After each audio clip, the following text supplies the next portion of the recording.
Hello and welcome to another episode of 15 Fury Focus on Wayne 15 Plus. I am meteorologist Lance Huffman. Happy to have you here for this episode. We have something that we're mixing up on quite a few levels today.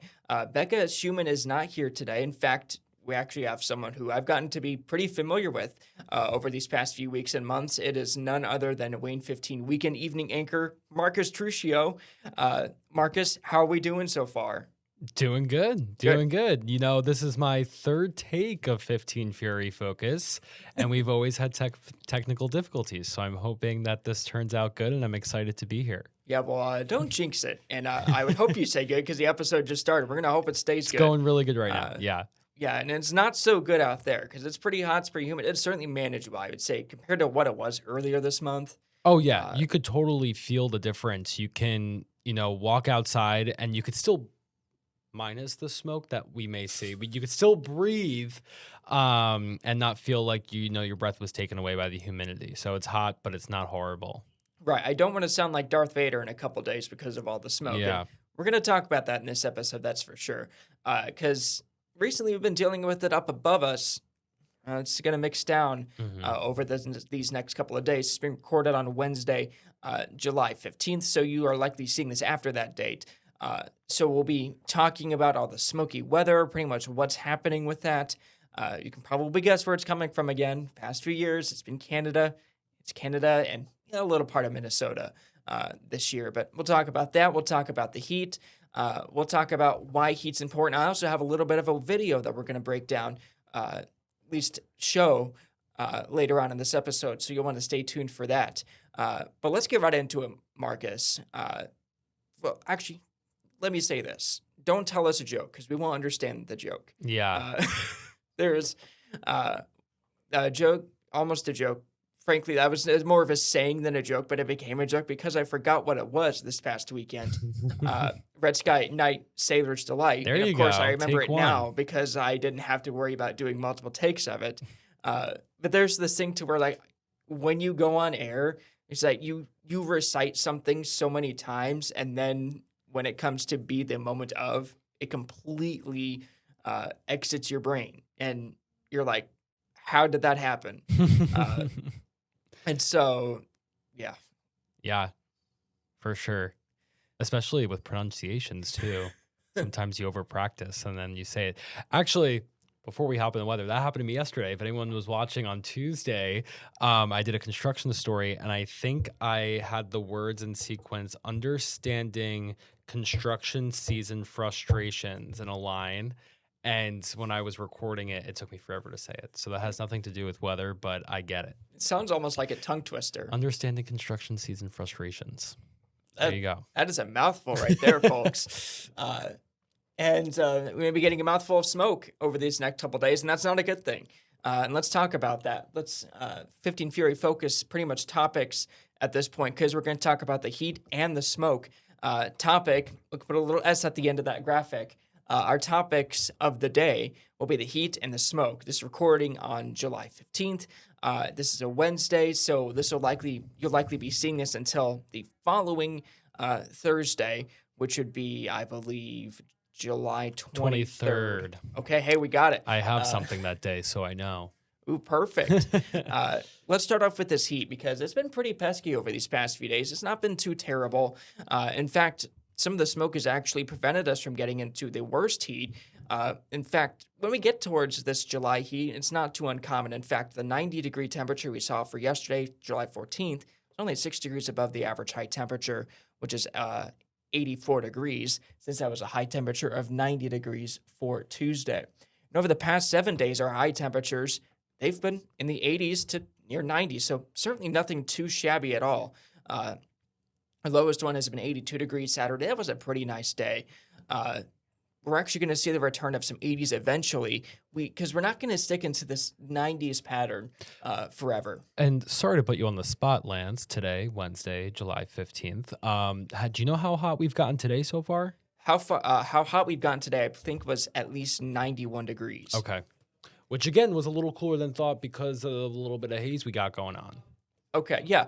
Yes. So, well, yeah, let's talk about it now. So, basically, what has happened is that all the smoke that we have aloft, in which, again, we'll talk about that in a second. These high temperatures, uh, they're getting impacted by that because when we think of radiation and you think of hot summer days, those are usually some pretty hot sunshine filled days.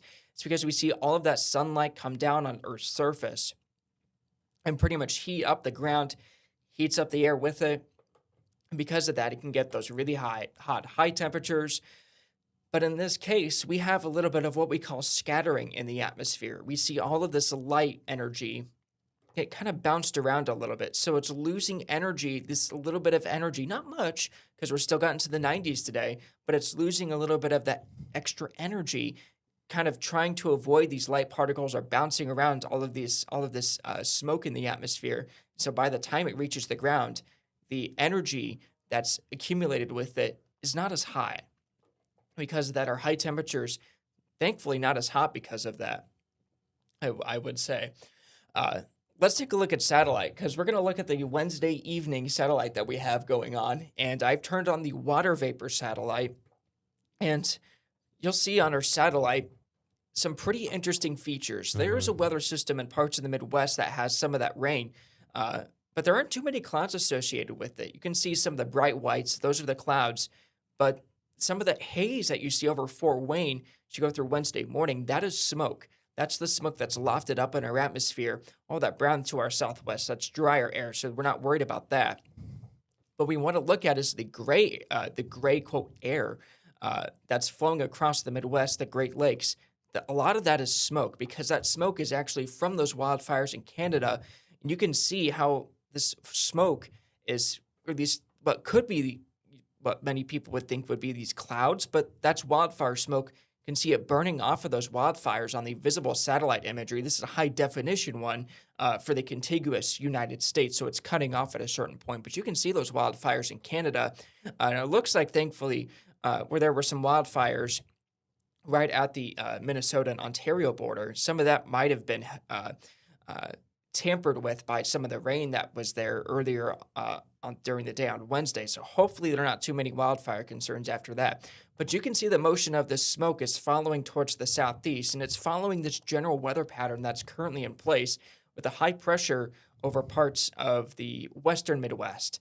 I suppose there's always a debate on how far west the Midwest is. In my opinion, it's Where you have the H is 100% the Midwest. I will say that. yes. I personally do not think Nebraska, South Dakota, or North Dakota are the Midwest. I think it cuts off at Minnesota and Iowa because I think when it gets to those states west of Iowa and Minnesota, that's the Great Plains. And so, sorry if I upset anyone by that statement, but as a meteorologist and the geography lover, we gotta have some standards for that. So hopefully we'll have something eventually to where we're not like, ooh. But anyways, the general weather pattern is flowing from this high pressure from the north to the south. So all this wildfire smoke currently in Ontario and Minnesota has no other way to go but to the southeast. So it's flowing over us. And as it continues to pool up and combine with this weather system, it gets forced to the ground eventually. Even though we may not see too much in terms of rain chances, we're certainly going to see quite a bit of smoke. It looks like Thursday, potentially Friday. Hopefully we get a break over the weekend as that weather system tries to build in. And then hopefully we can see sayonara to those additional chances for maybe smoke later on. But we'll have to see. But as of now, hopefully this is not going to be as much of a smoky summer than what we saw for these past few years, because I've not enjoyed those when that's happened, because I've certainly got dry throats from those. What I will say is, have you seen any of the pictures out of northern Michigan and Toronto, Ontario today? I've seen the Mackinac, or is it Mackinac or Mackinac Bridge? Mackinac Bridge. Yeah, Toronto is having like the worst air quality in the world today. And my family lives around New York City, and they are very, very smoky right now, but they have rain actually working in kind of as we speak. So we'll see what that does to it. But this afternoon was very, very smoky. They were going right along those winds coming, from the basically directly northwest. And as some of that southern, force moves around, we should definitely get in on some of that. Right. And let's show a little bit of an overlay. Marcus, can you guess what all of those gray polygons are? Oh, I don't know, maybe air quality alerts? That would be correct. Yes. So, uh, something new has actually happened this year. Or this year it has not happened in quite a few years. I think not since 2023. Ohio has issued its first statewide air quality alert day. I think since 2023, most of Indiana is in that gray. Central and northern Indiana are in the air quality alerts because when we look at the potential for air quality, it could certainly be unhealthy for some people as well. But quick aside, because I did not mean to advance to that graphic, but may as well talk about it. July is 3.8 degrees above average so far. So not only are we dealing with some heat so far, but also some of the smoke. Well, and no below average days. All but one day is Right. above average. That's pretty remarkable. Yes, and we'll talk about it maybe a little bit if we have time. There is some relief on the horizon, thankfully. But smoke can be hazardous to our lungs because of how small the particles of smoke are. When we talk about PM 2.5 in regards to air quality, it is in regards to the size of these particles. So PM 2.5, PM is the same thing as particulate matter. It's just an acronym used for that. And then 2.5 is the diameter of the particles. So when you think of micrometers or micrometers, I say micrometers. There's that little kind of weird U shape. That's the I want to say it's either I think it's the Greek symbol. Yeah, the It's mu. Yes, mu. Thank you. I've 2 years removed from college, and I've forgotten what some of these things are called. But uh, 2.5 micrometers. That is very small. You certainly cannot see that from the human eye. You have to have a microscope to do that. And so you can imagine a microscopic particle, if it accumulates over time, get in your lungs, that can certainly be a hazard. And PM 2.5, these particles are most common with wildfire smoke in our atmosphere, and they can cause irritation to respiratory systems in those high quantities, especially with people with lung disease, heart disease, like COPD, Asthma. asthma, even allergies. I've known people with allergies who are like, man, this smoke is really making my allergies worse because it irritates the bronchial tubes. It irritates some parts of the lungs, and it makes it probably more sensitive to some of those allergies, I would say. And if we look at Smokecast, you can really see how some of this builds in as soon as Thursday morning as that really surface smoke plume builds in. So this is not the vertically integrated smoke, but this is the smoke that can make it to the surface. And that legend on the top, as I make this full screen for you, you can see those dark reds are close to that very high end of things. So there could certainly be some higher concentrations of smoke as we go throughout Thursday. And that's why we do have an air quality alert day in place for all of northern Indiana and northwest Ohio. So I would suggest if you're going to be out and about, even through Friday, as some of that smoke currently on Smokecast may remain on parts of the day, if you don't need to be outdoors, maybe just enjoy being inside. But this is not going to be a situation where it's certainly if you be outside, you're immediately going to be impacted. Smoke does not operate as something that's going to be there 24 hours of that day. One thing I do want to point out is, considering that we are also so hot, and we talked about, the smoke aloft is, helping out from us getting closer to that 100-degree mark. But, if you're inside and your air conditioner is running, there's very well the chance that, you may notice some breathing difficulties Yeah. inside. So it may be smart to, just for the day tomorrow, like we said, we're mostly expecting it just through tomorrow. We'll see about Friday. If you need to wear a mask inside, you need to wear a mask inside just for the day, Yeah. especially if you have asthma, COPD, anything like that. Because, we want you to stay cool too on these hot days. We Right. don't want you to just turn off your air conditioner and, have to sweat it out. But it's, tricky situation. Right. And I'd say a good thing to maybe also do is check and see if your filter for your air conditioner, which I'm Yeah. assuming most ACs would have a filter, if they do have a filter to kind of make sure there's not things getting in the AC. If it has a thing that's qualified for PM 2.5, then you're good to go. But Yeah. I would assume that maybe not everybody has that. So if you do have a mask, make sure it also filters out PM 2.5. Because if you have a mask, say that you maybe have had from COVID, well, not all masks are the same. Yeah. So that might be something to look into. through this kind of stretch. And thankfully, or at least hopefully, it's not going to last for too long because of some of the weather systems that build in behind this, and our airflow maybe is not so always favorable. But we'll see if it comes back because we kind of dealt with this past couple summers where it was away for a little bit and then it kind of came back. So we'll want to keep an eye on that. But we have an index to kind of talk about the air quality, and it's on a 6-step category marker, but the typical ones are usually the first 5. We'll be up towards the red marker at times, and when we talk about the air quality index forecast, it usually is for the peak, which is the red. So there are going to be times to where we will be below the red threshold in the orange or yellow. I would hope for green any day of the week. Although I think quite a bit of the time we would be at yellow at our lowest. But regardless of that, if we see the potential of it being red, then we want to have people be notified for the red. Because even if we're going to be into that orange, it's still unhealthy for some people. And the yellow, the moderate, can still be unhealthy for a small number of maybe unusually sensitive people. Marcus, I would say probably the most impacted people from this kind of smoke would be the elderly, children, especially for children who might be like just playing on the playground or maybe heading out to a community pool or splash pad tomorrow. Might be a good idea to maybe not be outdoors for as long, I would say.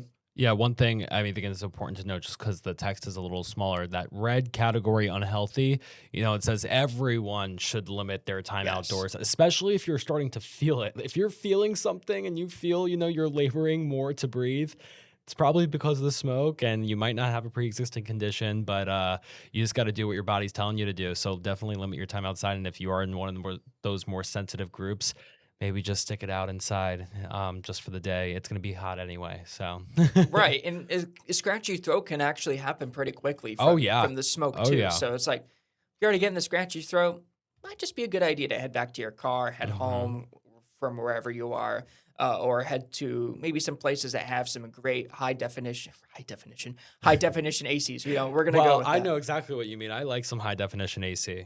Such as I would say the Botanical Conservatory is a good place for that. That's also a cooling center. Great place for this time of year to see some flowers, I would say. But let's talk about how we can visualize the air quality index with those categories with some of that smoke. And one of our weather models actually does that.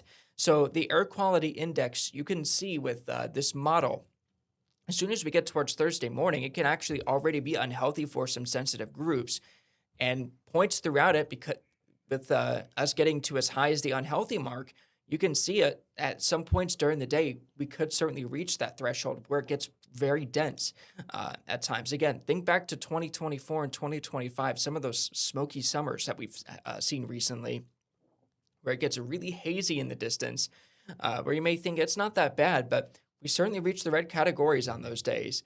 We don't have 15 Fury Alert days in place yet. I believe we'd have to wait until we get towards the purple or that hazard. For a little bit of an FYI, that hazard on the top right, that's the category 6, but that is a very rare, which is why we typically don't include it, because it would take a lot to get that to occur.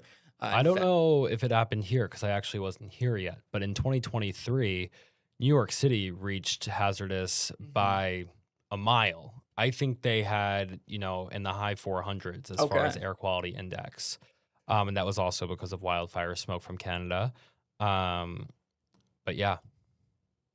Yeah, we're gonna hope that we can get out of this wildfire smoke one summer. Like, can we go one summer without some wildfire smoke? Well, like you said, I think this, with some systems moving through, is looking somewhat promising. Take a day off from maybe strenuous outdoor activity, and I think we should be okay. Right. And what we want to watch out for, too, is that the fact that some of this more red could build into Friday, but you can also see at the end of it, we see it move more back towards that green category. Just in time for the weekend. Yes, just in time for the weekend. We're going to hope it stays that way. That's for sure. Let's take a look at a website that you can actually use, and this is airnow.gov. Marcus can't see this right now, but this is a website that shows the air quality indices across the area. So this is currently Wednesday evening. We're in the yellow in Fort Wayne, so we're at the moderate range. So nothing too bad, but there's enough smoke around to where our center off Coliseum Boulevard is picking up some of that wildfire smoke in the air. And then you can see some of those purples. There's even a hazard to the east of London, Canada. That purple that you see there, that's a 626, I believe, from Yeah. the PM 2.5. So that is very hazardous over there. That would be somewhat near, some places like east of Detroit kind of area that's in between Detroit and I would say Buffalo and Canada for a little bit of reference there. But just look at all these fire icons. You can also notice all of these fire icons near the Minnesota-Ontario border all the way up into Ontario. So that's the wildfire smoke that we're seeing around here. Well, and 600 plus in that part of the world, I would not be surprised if that is some sort of record. Right. And like I said, Toronto had some of the worst air quality earlier today. So that part, and that's not far from us. I think people don't realize sometimes, once you get by Detroit, you could cross into Canada. That's those areas experiencing that is what, a 4-hour drive, 4.5-hour drive. So, it doesn't have a long way to travel, but we're not going to get into that Right. hazardous of thank gosh. Right. We are very lucky to avoid the worst of that because northern Michigan is seeing some very hazardous stuff like we All just day talked today, about. all day tomorrow. Right. And we're going to hope to avoid some of those purples as well as more of this wildfire smoke continues over the next couple days. And hopefully you're maybe seeing this 15 Fury Focus episode after all of this has moved through. So, hey, hopefully you won't have to worry about this at this point. But we're talking about pretty much why we're seeing this kind of build in, and hopefully Ontario can get some rain soon, because usually this happens with some drought, and then drought results in dry brush, or farming results in some dry grounds, and then a brush fire happens and it gets out of control too. Marcus, let's wrap things up shortly to kind of talk about the good things that are coming up in the forecast. Maybe some relief that's coming up on the I'm horizon. excited for that. Yes, because on the 6 to 10 day temperature outlook, so maybe even towards the end of when you'll see this episode in the coming days, we have the potential of some below average temperatures, something we've not seen this July so far. And let me pull it up for you. It is a pretty good chance relative for this time of year, of course, of us seeing some below average temperatures. And that is simply because this weather system builds south of us and feeds in some cooler air. Of course, we're not talking about 50s or 60s, but maybe That sounds nice. you know what it does. I will say that is prime golfing weather, but 50s and 60s, not so much, but maybe for low temperatures, but 70s, lower 80s. Yeah, Hey, I'm definitely a in fan the realm of of that. possibilities. Yes, that will be a possibility, and hopefully by then we'll be getting rid of all of this smoke because I want to enjoy those temperatures. I want to go golfing no matter how many golf balls I lose, I will say.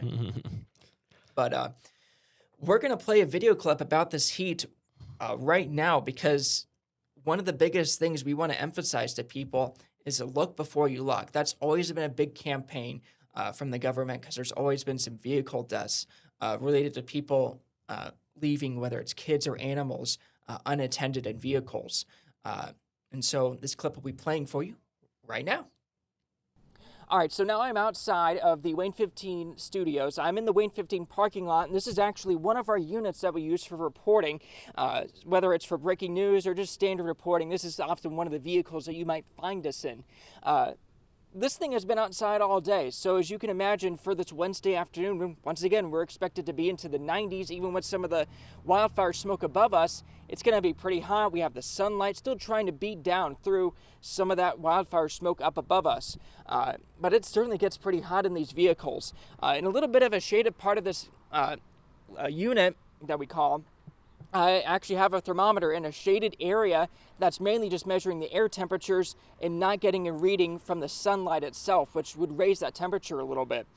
It reads around 92 degrees Fahrenheit underneath that wheel well. So that is certainly pretty hot. I'm actually going to put this inside this vehicle for about 3 minutes or so. So I'm going to open up this car door, and I'm going to put it again in a shaded area in the vehicle. That way it's not getting contaminated by any sunlight. It might read a little bit extra on some of the surfaces.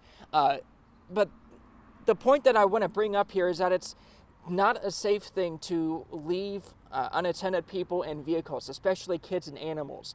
While you may be gone for a few minutes, heat exhaustion, heat stroke, we talked about it multiple times, it can creep up on you pretty quickly as we go throughout within the span of even minutes to maybe half an hour to maybe an hour or two. Everybody handles heat differently. Again, we talked about this quite a few times on 15 Fury Focus, so it's certainly important to remember that too.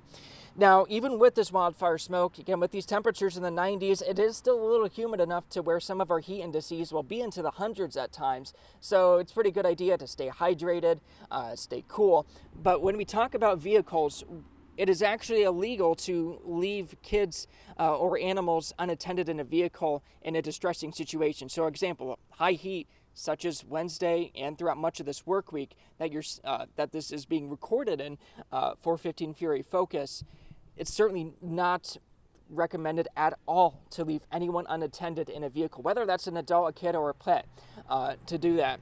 And there actually have been some new Good Samaritan laws, I believe, that have actually been passed recently or are expected to pass in regards to rescuing animals or kids by breaking a window and giving that some fresh air, because we think about vehicles, this is a furnace. This will let that sunlight come in, but it will not let that heat escape from that sunlight. So it just continues to get hotter and hotter throughout the day. All right, it is around, I'd say, 2:30 at this point. So it's pretty much at one of the hottest points of the day. So this thermometer was sitting in there for quite some time in that shaded area, kind of near the underneath the driver's seat. And it was getting a temperature of 98 degrees currently. So that is up, I believe, about 6 degrees from what it was before. Now, that's the air temperature. So let me move on to the heat index that this is measuring. I wish I could bring this in here.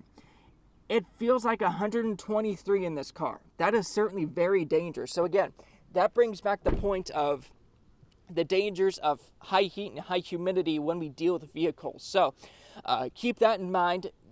Look before you lock, especially as we go through this hot weather.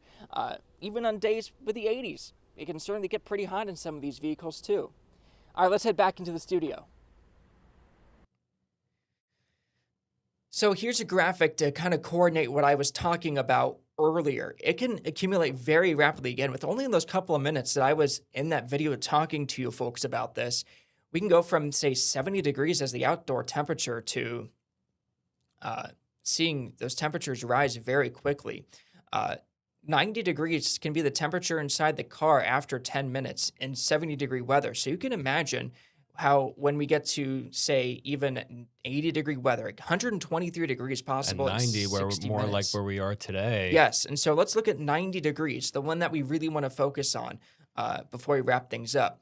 109 is what it could feel like in 10 minutes, but in today's temperatures, factoring in some of that sunlight as well, that adds that heat element to it as well. These are not the heat indices. Could get as hot as 109 in 10 minutes, 133 degrees in 60 minutes. Those are deadly temperatures that, again, do not account for the heat indices, which I would imagine would be at least 120 or greater. Yeah, I'd imagine after 20 minutes, if your car's in direct sunlight today and the windows are, aren't covered, you could reach 130 degrees in 20 minutes. Yes, exactly. So keep those heat factors in mind, folks. But for the time being, we're going to wrap up this episode of 15 Fury Focus. Marcus, I hope you enjoyed this. I did. Thank you for joining us. Maybe next time we'll have a lot more fun things to talk about. Yes, and knock on wood, we haven't had any technical errors for this episode, and hopefully very little technical errors to come. Thank you for watching this episode. Have a great one.